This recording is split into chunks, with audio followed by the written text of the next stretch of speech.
عليكم علي راس علم. وقعنا في السلام عليكم. السلام. احنا رجاء. الله يبقيك. حيو. والله ما يقول بك. هربان. اجل يا رجاء. بالسلامة. يلا حيه. بخير والسلامة. والعون يا غالي. شوف يا ولدي كيف الازهار اللي عليه وكيف الاشجار اللي طيبة. نبغى نروح الحين مغرسه. ونعمل خضام عن زينة. نعم. انت كيف ريحتها بعد شوي. شوف الازهار كيف هي وريحتها وكيف الفن فيها. شحب رجل يوم هو شخصيته وكيف موقفه وكيف ظنته. نبغي نهيش وندخل مغرسه وناخذ لنا خلان عن مثله. سمعت؟ دقوا ما معكم لازم ناخذ هبلي منها افدي ولدي. ها شوف ترى شوف خلامعته وكيف هي ونمشي ناخذ لنا خلامع من خلامع كبها كذا. افدي ولدي كم قد وقعهم ظنه. لا ما ظنه. خلامع شيع ولدني. وانا من ظنهم كله. الله ذي ريحه طيب وظن حلمهم. انا افداه. بارك الله انت. انا الله. انا ربي ذا ارزق سبحانه. هذا الظنون خلامع. في قطع أرضية مسيجة بعناية لتبقى في مأمن من الحيوانات، يزرع الرجال ورودا فريدة لا يمكن العثور عليها على حالاتها الطبيعية في هذه الجبال.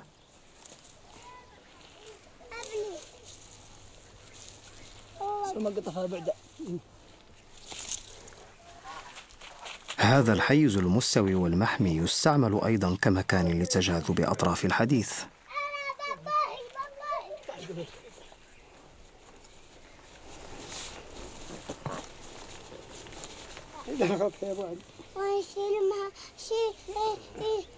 عيده قال لك تو كامل. باب صغير.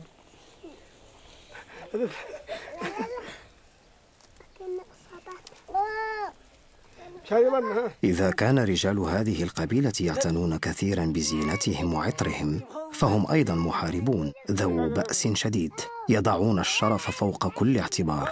ويمكن للبدو الرحل أن يعتمدوا على مساعدة سكان القرى الذين يلتقون بهم فيما يخص الشرب والأكل والمأوى، لكن ينبغي احترام كل التقاليد التي تنظم حياتهم.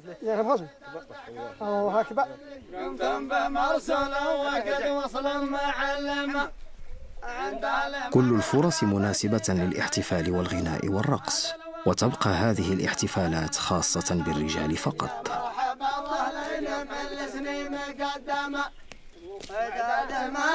المطر من علي السماء يا بهم في الشر ترجع كل باطل. كنتم بموصول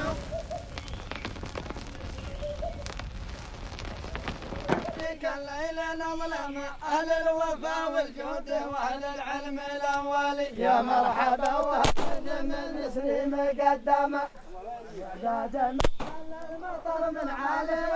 يعم الجميع الفرح لأن أحد هؤلاء الرجال سيتزوج قريبا، وهي مناسبة للتضحية بجد يقتات منه الجميع.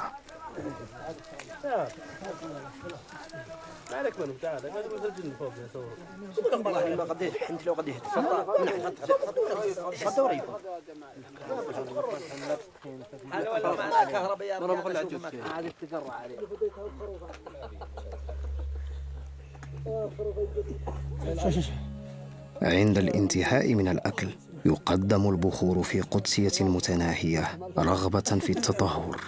عدم وجود.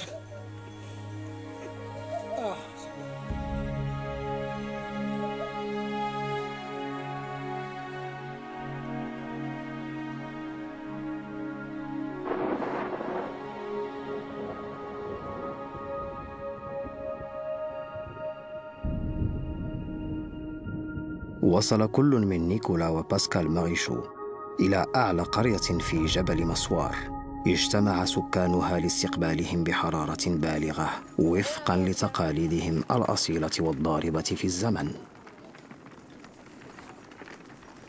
La tradition, quand on arrive à proximité d'un village, Tout se sait dans la montagne. Les gens, ils t'ont vu arriver, ils sont colportés. Les femmes, en allant à la citerne, elles savent que tu arrives. Et alors, les gens, généralement, ils sortent de leur maison et ils font ce qu'on appelle un zamel. C'est un cortège dans lequel ils improvisent une chanson. Donc là, on va avoir le droit aux zamel. J'espère. Et alors, souvent, dans cette improvisation, ils font des jeux de mots et puis ils vantent les qualités des autres qui vont arriver. Ça se fait également pour un mariage. Théoriquement, nous-mêmes, nous devrions improviser un répond de façon à vanter aussi les qualités d'hospitalité et d'accueil qu'ils vont nous réserver. Je te laisse cette tâche. Ouais, mais si je chante, il va pleuvoir. Ça, c'est sympa. Magnifique, parce que là, tu as en plus un puits de lumière sur le village.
Après le zamel, la tradition, c'est que l'apothéose, c'est la danse. Et la danse, c'est un simulacre de combat.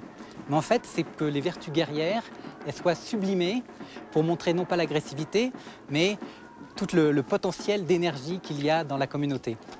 Alors généralement, c'est sur la place devant la mosquée, qui est le cœur du village, que se déroule cette danse qu'on appelle Bara.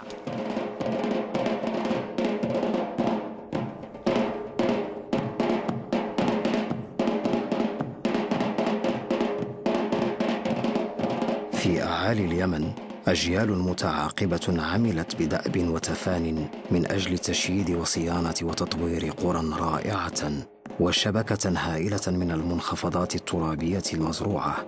في المستقبل كم من هؤلاء سيبقى قادراً على تحمل هذه الحياة القاسية والصعبة؟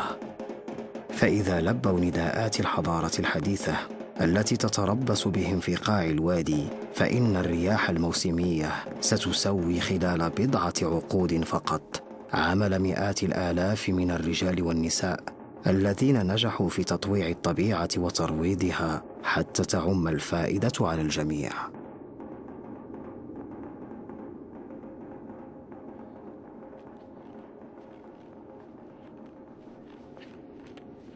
C'est presque un jeu, quand on regarde comme ça les paysages, de discerner ce qui est purement minéral de ce qui est architectural. C'est-à-dire que c'est pas facile de voir si c'est vraiment un village, une maison ou tout simplement quelque chose de totalement naturel.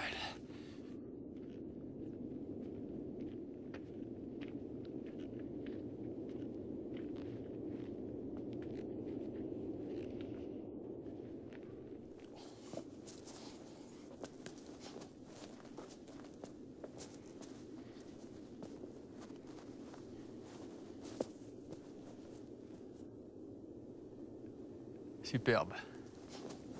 Sur le toit du Yémen, avec ce cortège de vallées énigmatiques.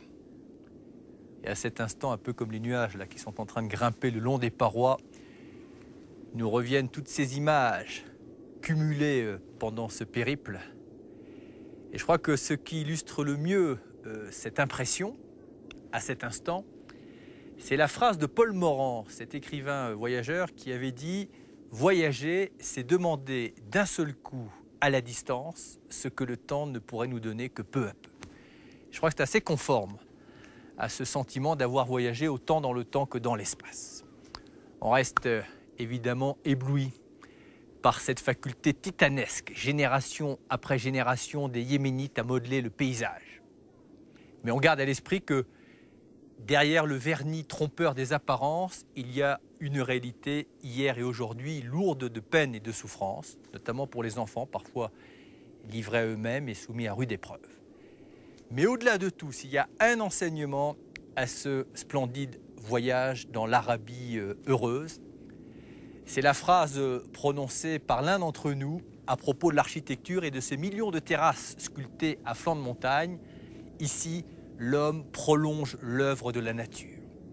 Cette phrase et la réalité dont elle témoigne devraient peut-être influencer l'humanité à un moment où on a une espèce de savant plaisir à entraver, à détruire, plutôt que de la prolonger. Et je pense que prolonger l'œuvre de la nature, c'est probablement là matière pour l'homme pour affirmer sa réelle dimension. Bonsoir.